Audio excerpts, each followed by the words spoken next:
সা সুবিধা দিবলৈ আৰম্ভ কৰিছে। এই কথা বতৰা কাম কাজ চলি থাকিব, এনেকুৱা প্ৰলোভন তেওঁলোকে কৰি থাকিব। কিন্তু এটা কথা কৈ থ'ব খুজিছোঁ ৰাইজ, অসমৰ জনতাৰ যিটো অদম্য শক্তি, যি শক্তি ইতিমধ্যে দেখুৱাই আহিছে, আগন্তুক দিনতো কোনো দমন কোনো প্ৰলোভনে অসমৰ ৰাইজৰ গণ আন্দোলনক গণতান্ত্ৰিক সংগ্ৰামক কেতিয়াও বাধা দিব নোৱাৰে।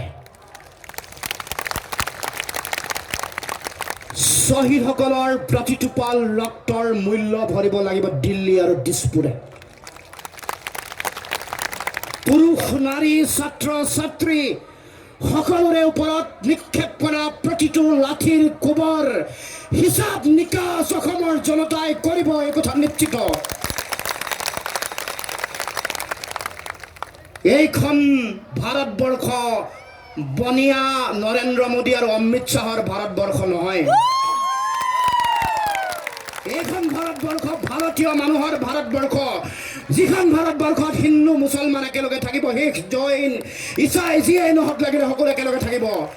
ইয়াত কাৰো পৈতৃক সম্পত্তি অমিত শ্বাহ আৰু মোদীৰ পৈতৃক সম্পত্তি নহয় যে ইয়াত কোনে কি ধৰ্ম ল'ব, কোনে কি খাব, তেওঁলোকে চিলেবাছ দি পঠাব, তেওঁলোকে তালিকা দি পঠাব, ৰুটিন দি পঠাব। এইখন অসম সৰ্বা সীমান্তৰ এইখন অসম নহয়, এইখন অসম আমাৰ নিজৰ অসম। ইয়াত আমাৰ জন্ম প্ৰদত্ত ভাষা সংস্কৃতি ৰক্ষা কৰাৰ অধিকাৰ আমাৰ নিজৰ আছে।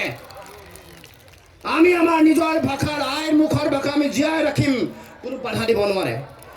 কোনোবাই যদি ষড়যন্ত্ৰত লিপ্ত হয়, সেই ষড়যন্ত্ৰকাৰীয়ে মই কোৱাৰ দৰে অগ্নেয়গিৰিৰ উদ্গিৰণৰ লাভাত তপ্ত শিখাত জ্বলি চাৰ খাৰ হৈ যাব, সেই প্ৰমাণ ৰাইজে ইতিমধ্যে দিবলৈ আৰম্ভ কৰিছে।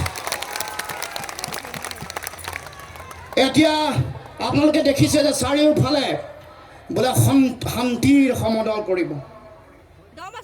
শান্তিৰ সমদল কৰাৰ সাহস নিশ্চিতভাৱে এই ডিব্ৰুগড়ত নাই, এই কথা মই জানো।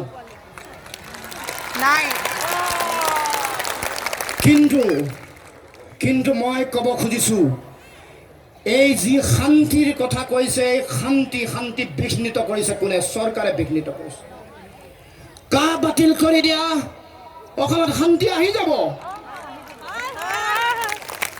জনতাৰ ওপৰত অন্যায় অত্যাচাৰ অবিচাৰ বন্ধ কৰা, অসমলৈ শান্তি আহিব।